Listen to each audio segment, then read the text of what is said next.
In 1960s America, there was a revolution in the waging of war. Control of conflicts moved from the generals to the politicians. I do not find it easy to send the flower of our youth, our finest young men, into battle. Vietnam was the bloody testing ground for this new theory. The Air Force found itself ill-equipped for such a war. It learned much, but it learned it the hard way.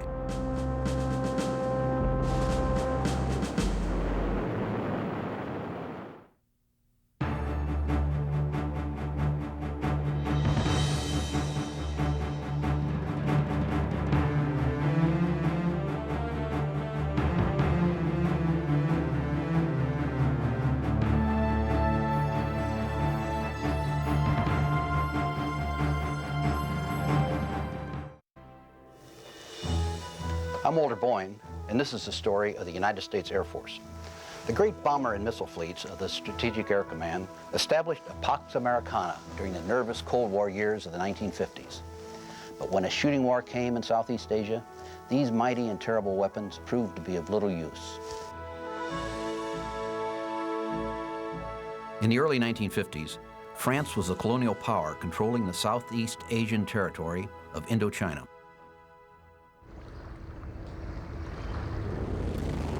The French found themselves confronting communist Vietnamese forces. The communists began to win, squeezing the French out of one position after another. When the French were trapped in a disastrous battle at Dien Bien Phu in March of 1954, they appealed for direct U.S. intervention. For a brief period, the use of U.S. atomic weapons was contemplated. In the end, nothing was done. Dien Bien Phu fell to the communist General Giap. The French were forced to leave Indochina. Under the terms of the 1954 Geneva Protocols, Vietnam was divided at the 17th parallel, with the Democratic Republic of Vietnam to the north, supported by China and Russia. To the south was the Republic of Vietnam, supported by the United States. It was as if the Korean problem of the late 40s had been transplanted to Indochina.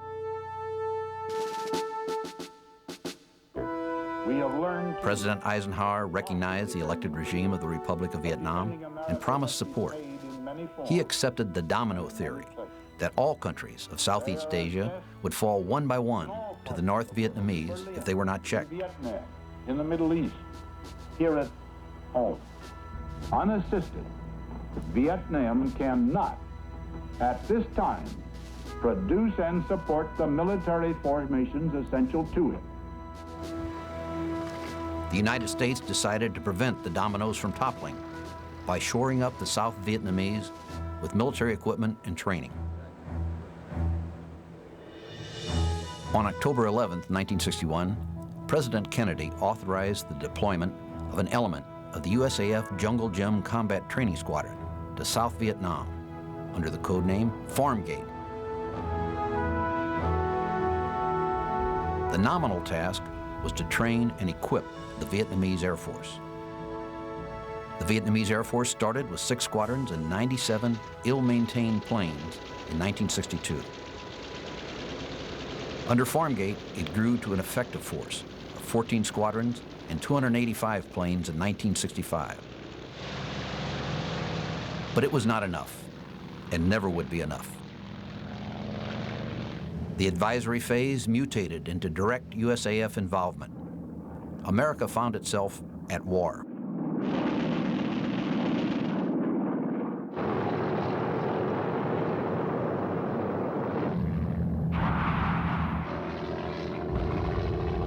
In the spring of 1965, Viet Cong forces increased their activity. A mortar attack on Ben Hoa Air Base destroyed 5 Martin B-57s.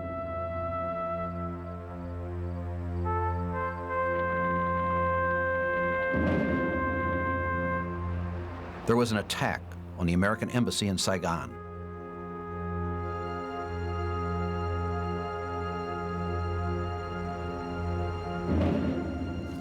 The black pajama-clad Viet Cong were now fighting regular battles with South Vietnamese forces.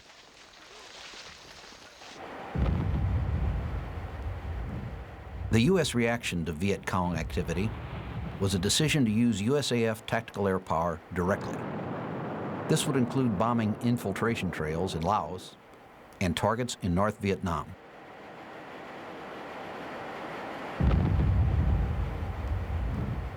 The Air Force recommended that if America was forced into a contest with North Vietnam, there was a quick solution: a decisive bombing attack against 94 major industrial targets would wipe out North Vietnam's war-making capability. At that time, North Vietnam had yet to build its sophisticated defense network of surface-to-air missiles, anti-aircraft batteries, and MiG interceptors.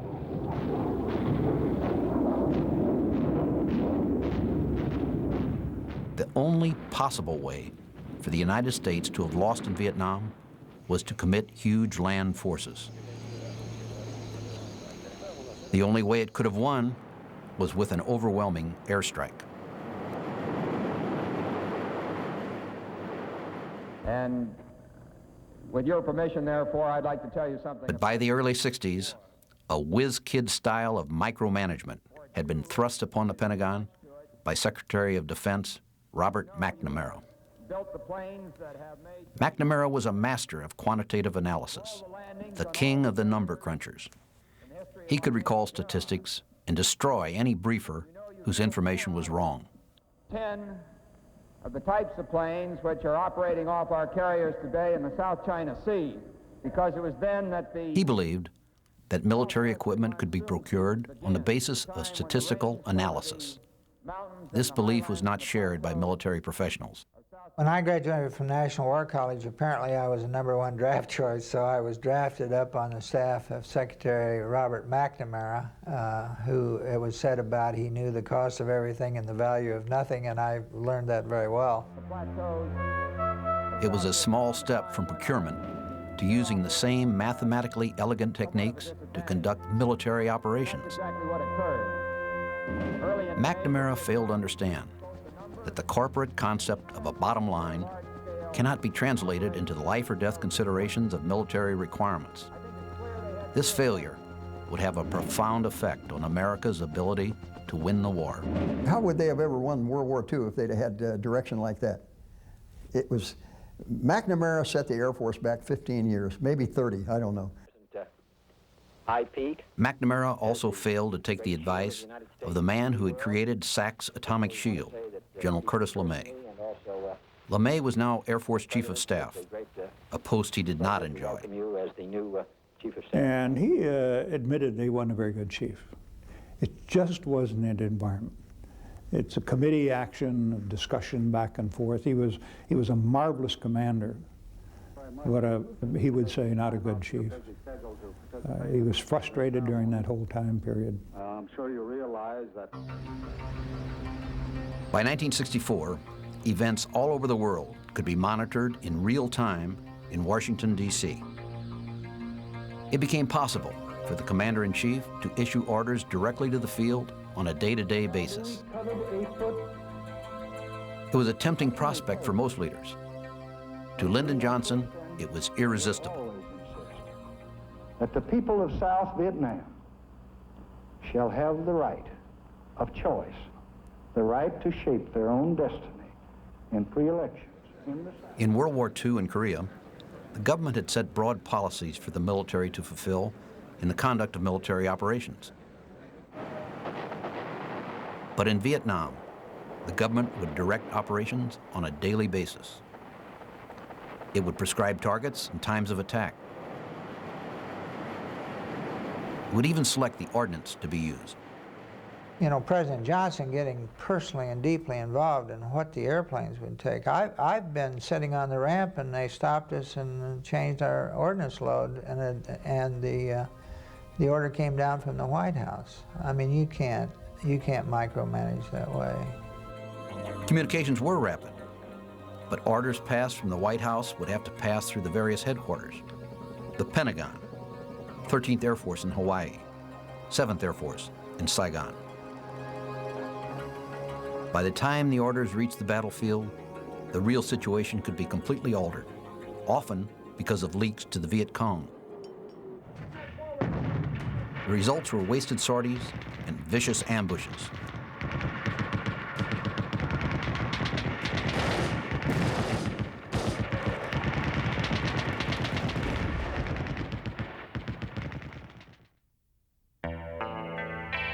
The Department of Defense and the White House established an intricate and variable set of rules of engagement. These rules subjected military action to short-term political considerations. They also used the incredible policy of graduated response, warfare by measured escalation, designed to correspond nicely to provocations. Besides, we seek no wider war. Our response will depend upon the action of the aggressors, in this case, the North Vietnamese. The key to the situation remains the cessation of infiltration from the north. In the comfort of Washington offices, it was determined that air operations were to deliver a political message instead of devastating damage. The war would be played by signals.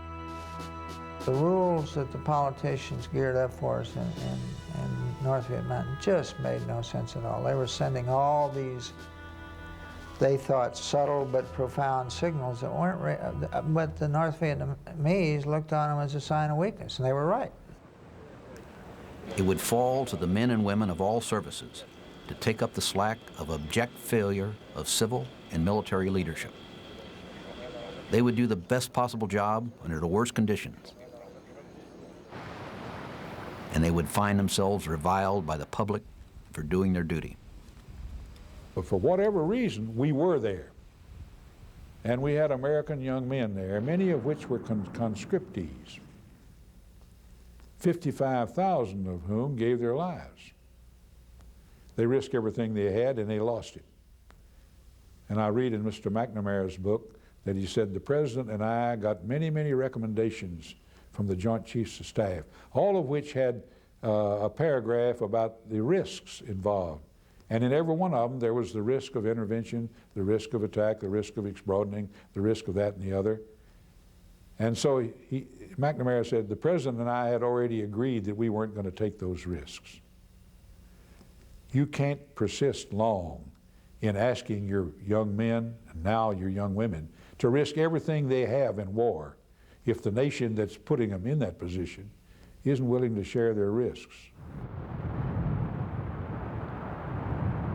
On August 5th, 1964, North Vietnamese torpedo boats allegedly attacked U.S. ships in the Gulf of Tonkin.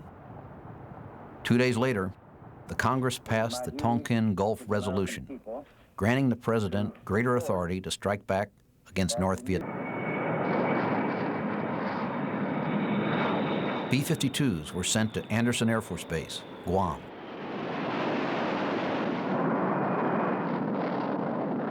KC-135 tankers were deployed to Okinawa. The B-52s were temporarily kept in reserve as a bombing operation called Rolling Thunder began in the north. The operation was flown primarily by Republic F-105 Thunder Chiefs, supersonic fighter bombers with a great load-carrying capability.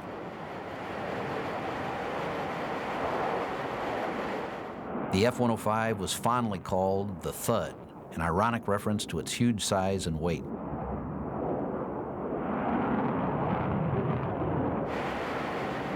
Under America's self-imposed rules of engagement, there were some inhibiting refinements to the Rolling Thunder targets in the north.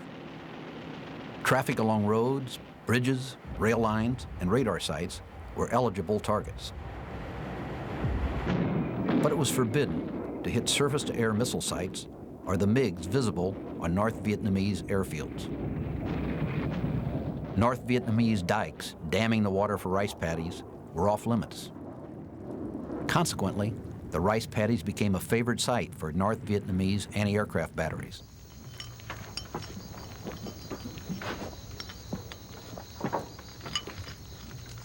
Washington wanted the war to be contained without killing any Russian and Chinese advisors at the airfields and missile sites. We would find an area that had all been outlined like this. You could see the ring, and the minute they drew that ring, you knew they were putting up a SAM site there. And they would put SAMs all around the ring so that if one was being attacked, the other ones would be firing at you. And we could see that they were doing that. What they were doing, they were building the SAM site, putting in the stuff, and we'd report it and request permission to attack it. Can't attack it. Might be Russian.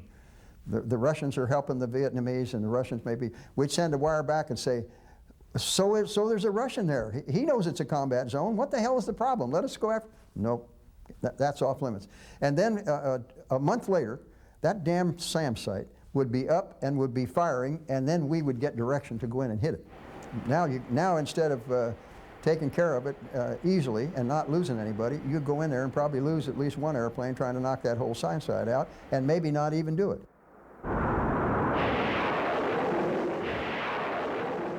And next thing we know, we got not only MiG-15s and 17s and 19s, we got MiG-21s in the equation, and it got to be a very sporting course. MiGs were not to be attacked unless they showed hostile intent by turning in to make an attack of their own.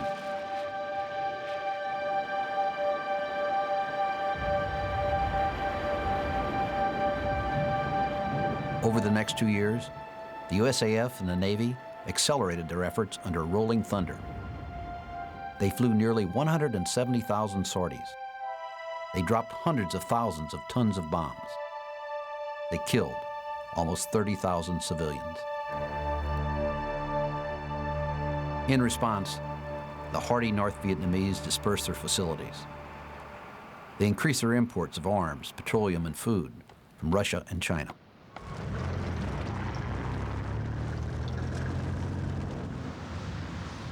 American bombing halted in 1968. The halt was supposed to be a signal to the communists that America was willing to negotiate. By 1968, it was apparent that we were not there to win. We were not allowed to win. Rules of engagement, tremendous restrictions. There were times when we were fired upon, we could not fire back, airspace, border requirements. And it was extremely discouraging, particularly when we were losing people every day. We were not allowed to do what we were trained to do, what we were capable to do, what the airplane was capable of doing. North Vietnam used the halt to bring in Soviet equipment and Soviet advisors. They completely rejuvenated the air defense system. They built 40 surface-to-air missile sites around Hanoi alone. They brought into operation MiG-21 fighters equipped with atoll missiles, which corresponded to the American Sidewinders. The North Vietnamese were sustaining the Viet Cong and their own regular units with supplies brought down a route known as the Ho Chi Minh Trail. It was an intricate set of roads, rivers, and paths, shielded by a triple canopy of jungle. The trail had been used for centuries by guerrillas. The straight-line distance from Saigon to Hanoi was roughly 600 miles. But the trail was many times longer than that, twisting through Laos and Cambodia, sometimes crossing into South Vietnam. Thousands of Russian-built ZIL trucks carried up to 5 tons of supplies each. Interspersed with truck convoys were bicycles with sacks of rifles and humans carrying sacks of rice. We forlornly tried to interdict the Ho Chi Minh Trail, which was absolutely impossible, up in northern Laos and so forth. And then, of course, we did some in-country work when someone thought they knew where some Viet Cong were, and you usually end up strafing trees. When U.S. attacks temporarily took out bridges or roadways, human labor portaged the material to the next point, indefatigable as a trail of ants scurrying with their burdens. We couldn't operate effectively at night. So the night was the time of sanctuary for the adversary. That's the time they reconstituted, repaired, regrouped, got ready for the next day. Defense Secretary McNamara, believing in the power of technology, authorized $2.5 billion to be invested in a system called Igloo White. Igloo white consisted in part of airdrop sensors that detected troops or trucks by acoustic or seismic means. Information was relayed to an orbiting aircraft, usually an RC-121 Constellation. It was passed on to Task Force Alpha, where it was analyzed and an appropriate strike force called up. Igloo white had defects and limitations. Chief among them was the intelligent Vietnamese response. When they spotted an acoustic sensor parachuting down, they would locate it. Then they would run a single truck back and forth near it for hours, sending a signal that implied an army was going by. Ultimately, billions would be spent. Millions of dollars of enemy supplies were destroyed. But the net total arriving in the hands of the Viet Cong steadily increased.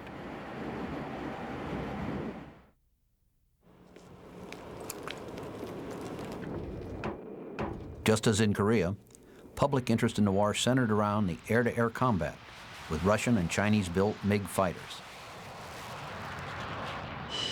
But in Vietnam, there was no longer a 10-to-1 victory ratio. The ratio between 1965 and 1967 was about 3.5 to 1. From late 1967 to 1968, it fell to 2 to 1. The truth was that U.S. pre-war combat training had not been vigorous enough. There had been too much concern about flying safety and not enough about simulating the rigors of battle. As a result of tougher training after 1968, the USAF victory ratio climbed to 3 to 1, but it was still nowhere near the Korean War ratio. Nor was it equivalent to the startling 13 to 1 ratio established in 1972 by the Navy as a result of the training in the Top Gun program.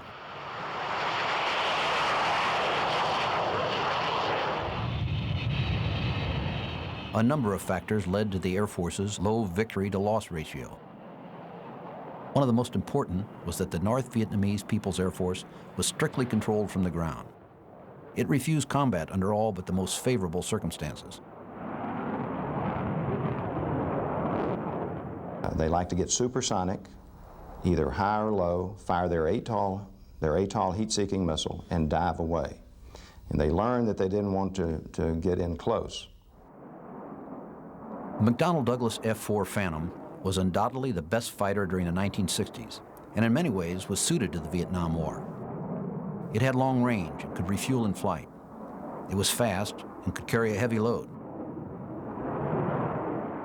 In an airplane like the Phantom, that had equipment in the back seat that was not in the front seat, that was designed to be operated by 2 people, it was a definite advantage to have 2 people under those conditions. Highly trained, both highly trained, and to be able to fly as a team all the time. Chuck de Bellevue and I flew over 100 sorties together. Chuck was the best of any of the backseaters at UDARN, and I was very fortunate to be able to select him to fly with me. We got to the point that we didn't have to say a lot to each other in the cockpit. I knew what Chuck needed, he knew exactly what I needed. What the early Phantom could not do was dogfight effectively with the MiGs. And the F-4 was not a dogfight machine. That was a big, huge monster with a tremendous amount of power, and it turned like a sewer cover. The MiGs were usually able to spot the larger F-4s first. Sometimes they would pop up from behind to fire a missile from the 6 o'clock position, then dive away. Well, the MiG-21 was small, hard to see. It left very little smoke trail. It had a lower wing loading, which meant that it turned tighter than we, very important in an air battle. The F-4 in comparison, large, bulky. We left 2 big smoke trails when we were not in afterburner, so a flight of 4 could be seen 20 miles away. Dogfighting was also hampered because the first F-4s to reach Vietnam were armed only with missiles, originally intended for use against enemy bombers. Some pilots, like Ace Steve Ritchie, had success with missiles. The MiG was in a high G turn. The first missile went through the center of the fuselage of the MiG, and the second missile went through the fireball. And on the second MiG, I only fired 1 missile because I thought we were out of parameters. We were too close, the angle was too great, and we had another absolutely perfect missile. But often, the F-4's missiles were no help. The 7th Air Force rule was you had to close on him until you could visually identify him, and then by that time you're inside the range of the Sparrow missile. Most of the time you might even be inside the range of the infrared missile. And so what you're left with now is a gun situation, and there's no gun on the F-4. As a quick fix, rapid-firing gun pods were mounted on a centerline attachment point. That 20-millimeter gun and put a round about every 6 inches, and we come in there with two of those guns and just run the whole length of them, and just the boat, you could just see the boat. It would do like that, it would just fall apart, you know, just cut it right in two. Between 1968 and 1972, there was virtually no air-to-air combat. Instead of fighting MiGs, the F-4s were turned into bombers and escort fighters. The F-4 was often used in combination with the Republic F-105 Thunder Chief. A long series of accidents early in its life made the F-105 notorious. But in Vietnam, it became the supreme fighter bomber. It was the fastest aircraft in the theater.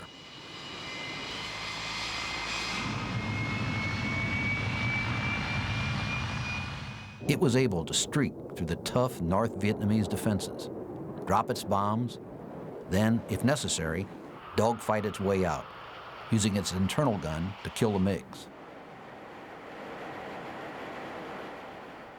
The Republic F-105 was a huge aircraft weighing more than 50,000 pounds. Affectionately called the Thud, its speed and power made it the workhorse of the Vietnam War. There it flew more than 75% of the missions over the North.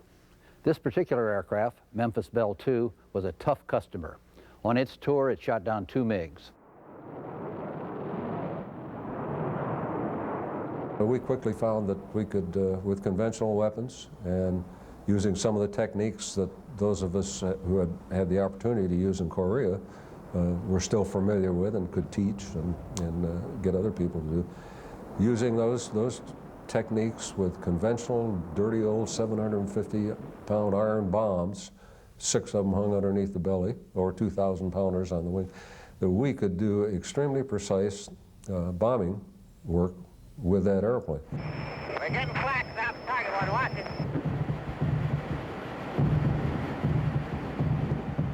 When the bombing of Hanoi was authorized, the mission became known as going downtown. The Thuds led the way, both in bombing and in casualties. Eagle flag, a lot of flag out south that middle side. Roger, let's go get it. The Thud crews had only a 50% chance of surviving a 100-mission tour. I'm right over the target right now. I've got a 17 right in front of him.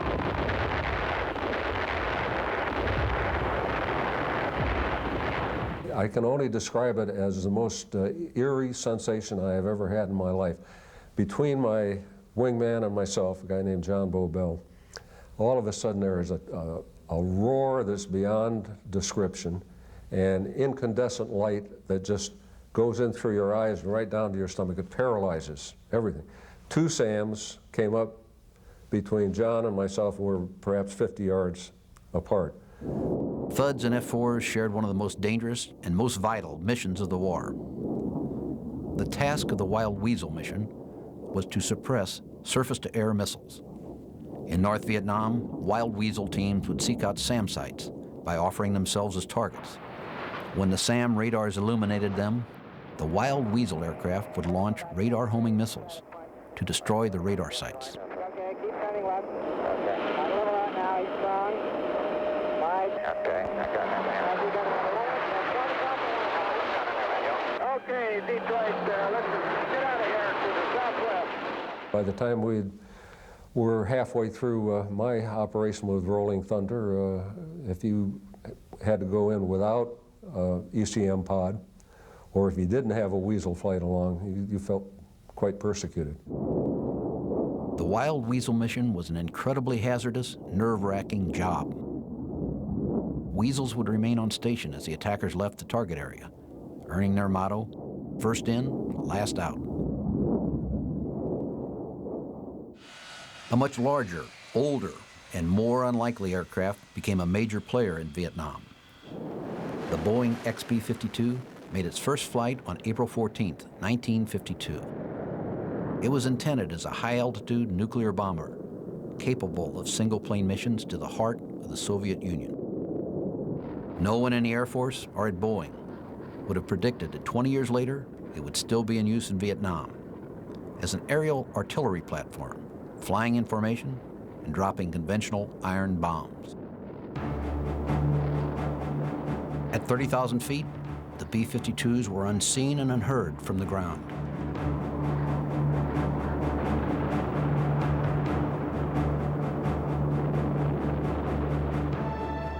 Their threat forced the enemy to break up its ground elements, spreading them out so that they would not be caught in a carpet of bombs. For the B-52 crews, life was a monotonous round of briefing, flying, and sleeping. There was a sense of remoteness to their actions that combined with tension, fatigue, and boredom to erode crew morale.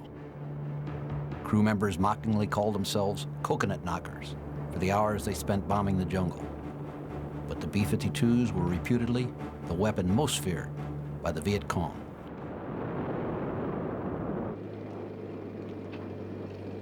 By 1968, the United States was aware that it had to disengage from Vietnam. Secret negotiations between the U.S. and the North Vietnamese were intended to provide a framework in which the war would be Vietnamized.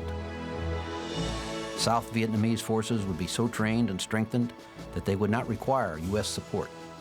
America could wash its hands of a war it had never wanted.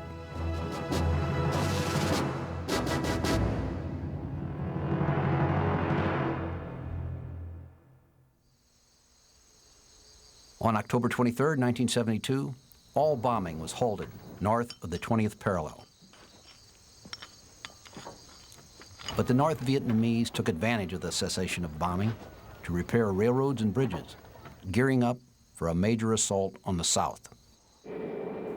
U.S. President Nixon decided to attack the enemy so vigorously that it would prefer to negotiate rather than continue the endless guerrilla warfare. The attack was to be called Linebacker 2. The artificial rules of engagement were lifted. Linebacker 2 started with a B-52 attack on Hanoi and Haiphong. The enemy defenses were heavy, but the Strategic Air Command flew 729 sorties in 11 days, dropping 15,000 tons of bombs and losing only 15 airplanes. By the 11th day, North Vietnamese opposition had been hammered into the ground. There were no more SAMs to be fired and no sites to fire them from. The North Vietnamese returned to the negotiating table, forced there by Linebacker 2.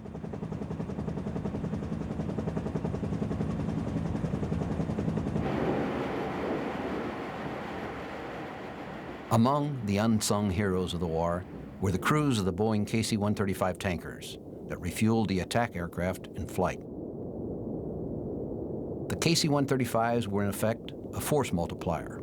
They doubled and redoubled the value of the fighters and the B-52s. The extreme danger of aerial refueling is often overlooked.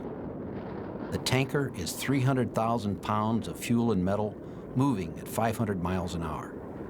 It must make a rendezvous and then the gentlest of collisions with an equally swift mass of metal and fuel. The night operations and turbulent thunderstorms of Vietnam, the radio silence, and the minimum lights added to the hazard. Tankers allowed fighters to take off with heavy armament loads, topping them up with fuel once they were airborne. Then the tankers would orbit, waiting to refuel the fighters on their way back from the mission. Sometimes they would use their booms to tow damaged fighters within gliding distance of their bases.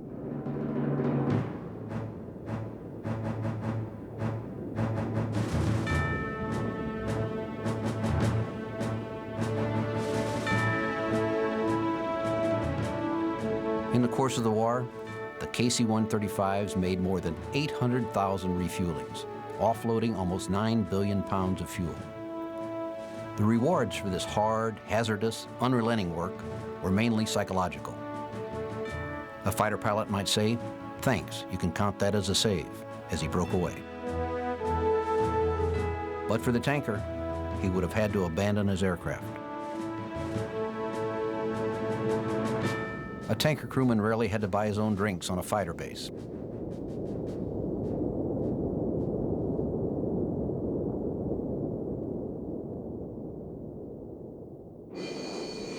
In Vietnam, visual reconnaissance assumed the importance it had gained in World War I.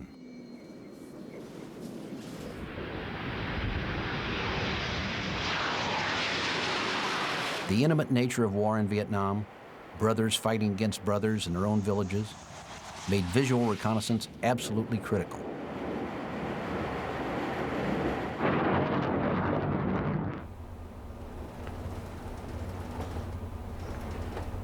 But the USAF could not select its own targets from reconnaissance photos. That was the responsibility of the Military Assistance Command, Vietnam. The MAC-V also determined the time, location, and manner of reconnaissance missions. Despite these command difficulties, the reconnaissance crews continued to plunge unarmed into hotly defended zones to bring back essential photographs.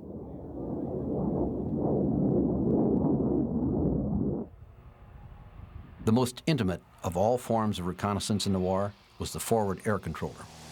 Negative, let's go straight ahead. I'll go to a left-hand open now. The FAC had to ensure that a target was in fact the enemy, and that friendly personnel and installations were not damaged. The only way to do this was to fly low and slow in the combat area, vulnerable to everything from a thrown rock to anti-aircraft fire. For much of the war, the FAC flew unarmed light aircraft like Cessna 01s. Okay, real fine. Okay, 6-1, I'd like you to put your bomb just short of 2. He had to find the target, call for fighter bombers, mark the targets, and control the attack.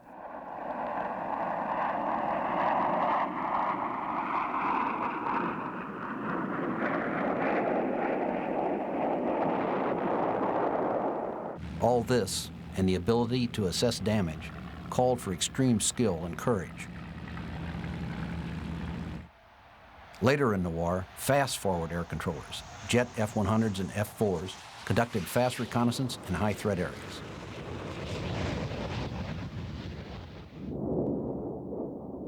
Only the most experienced veterans, in first-class physical condition, could withstand the 4 to 5 hours of low-level flight and high G turns demanded by this mission. It was service at the sharp end of the stick, as valuable for saving innocent lives as for hitting the target.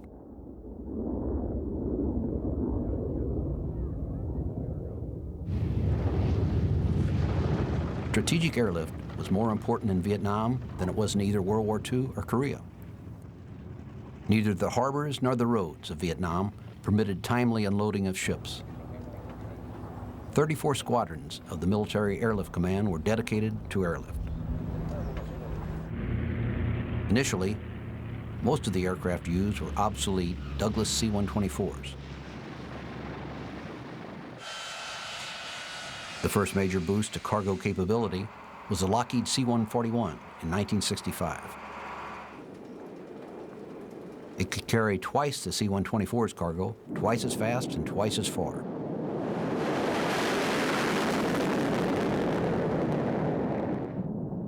In 1969, the controversial Lockheed C-5A became operational. Ultimately, 73 of these giants saw service.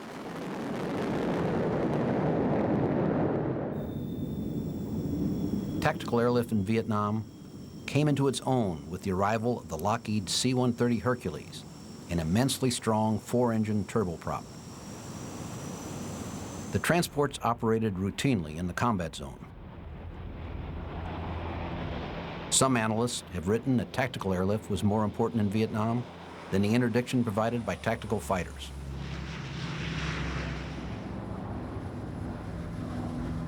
Transports carried men and cargo to the scene of battle. They were used in major parachute assaults. It was back-breaking, knuckle-biting work, and it went on routinely, day after day. From 1967 to 1973, tactical airlift carried more than 7 million tons of passengers and cargo within South Vietnam, almost 10 times the total carried during the Korean War.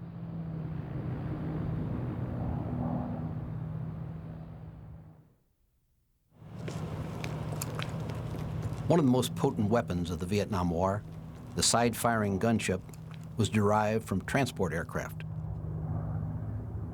Equipped with cannon and gun ports, the aerial gunship was a joint product of inspiration and desperation.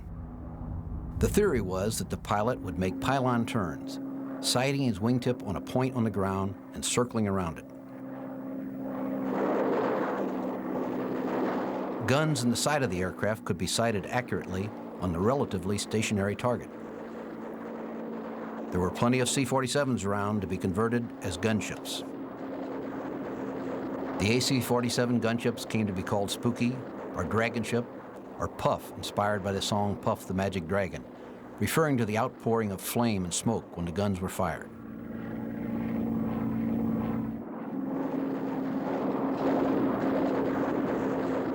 Demand for gunships increased, and faster, more modern aircraft were selected for conversion. Among them was the Lockheed AC-130.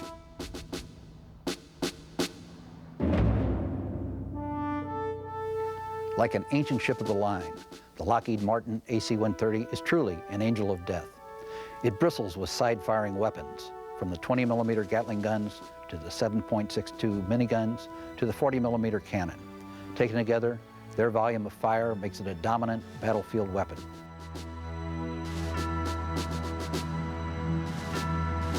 The gunships were extremely cost-effective in terms of the numbers of trucks destroyed and the number of lives saved in defending villages and ports. It was lonely, dangerous work, but rewards for saving forces on the ground or destroying enemy supplies were immediate and apparent. Vietnam veterans, once the object of contempt in the eyes of a small but vocal part of the community, are now seen as the heroes they were, men and women who are trying to do their duty.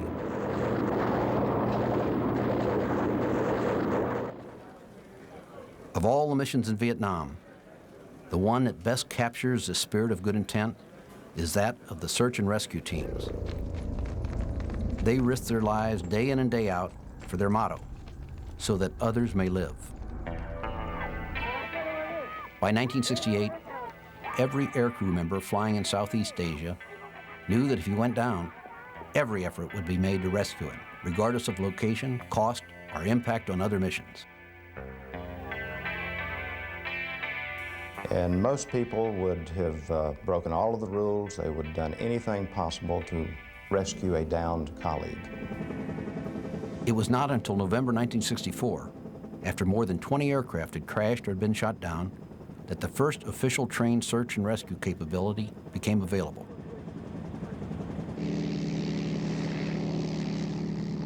Eventually, standard rescue teams used Douglas A-1E Sky Raiders, known in Vietnam as Sandies, as armed escorts.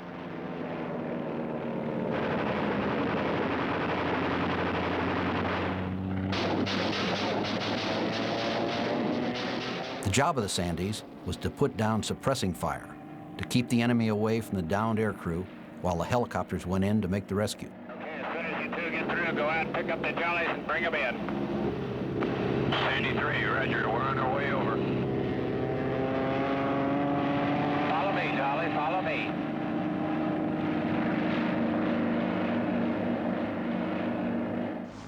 In 1965, the Sikorsky HH-3E helicopter, the Jolly Green Giant, was introduced. The rescue helicopters endured everything from attacks by MiGs to running the gauntlet of anti-aircraft fire. Heading 3, victory.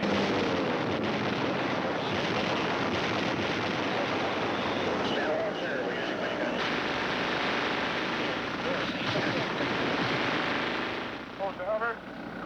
Hold your hover. Hold your hover. Taking out the slack. Hold your hover. Hold your hover. Hold your hover. 10 foot below the aircraft. 10 foot below the aircraft. Hold your hover, babe. Hold your hover. Hold your hover. Hold your hover. Hold your hover. Hold your hover. Survivors at the door. Survivors coming in the door. Survivors in and secure. Let's get the hell out of here. Okay, talk to me. We're coming out. Go on, coming out. Sandy, coming out. Okay, ready ahead. Down that valley and get low. Get low. Get low and follow that valley, Jolly. In the last search and rescue operation of the war, Air Force and Marine helicopters flew mission after mission to ferry out South Vietnamese patriots who dare not face the communist occupiers.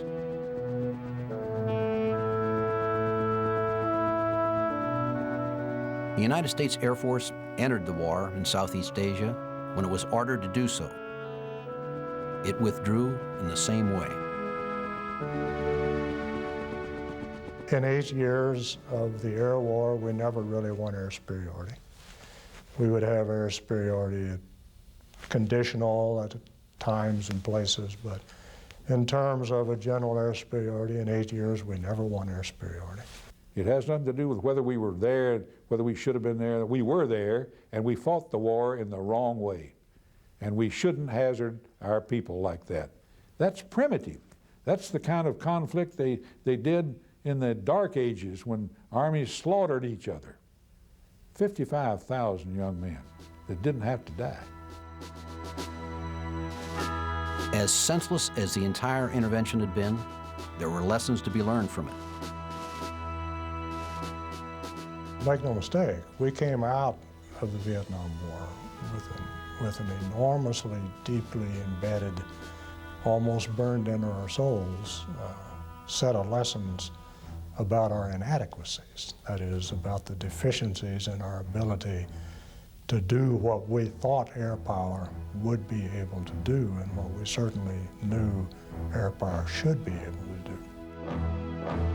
The politicized command structure that had been such a disaster would change. A new group of leaders would emerge, well-grounded in the advanced technologies and tactics of the time. As a result of the tough and often bitter experience of Vietnam, they would be better equipped to face the battles of the future.